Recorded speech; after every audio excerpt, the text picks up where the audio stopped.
খেলতামাশার মাধ্যমকে বিক্রয় করতে ঘোষণা করেছেন, বলেছেন হারাম। তিনি বলেছেন ক্রয় করো না, ক্রয় করা হারাম।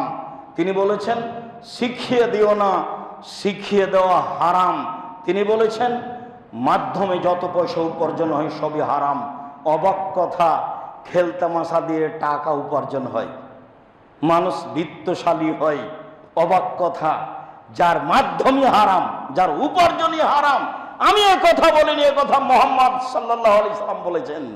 কিছু বলার লাগলে সেখানে বলতে হবে, আর যেটা আপনার অধিকার আছে সেটা হলো আমি ভুল করলাম নাকি অনুবাদে, সেটুকু আপনি দেখতে পারেন।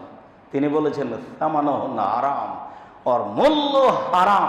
যে কোনো মাধ্যম দিয়ে যত খেলতামাশা। সম্মানিত দিনী ভাই বোন যারা সামনে আছেন, যারা যন্ত্রের সাহায্যে পৃথিবীর বিভিন্ন প্রান্তে আছেন, যারা সময়ের গতিতে অবগত হবেন, আমি সকল দিনী ভাই বোনকে বিষয়টি শক্তভাবে দেখে ইসলামী দৃষ্টিতে মুসলমান হিসেবে বিবেচনা করার জন্য আন্তরিকভাবে অনুরোধ জানাচ্ছি। আল্লাহ তুমি আমাদের হেফাজত করো, সঠিক বুঝে আমল করার তৌফিক দান করো।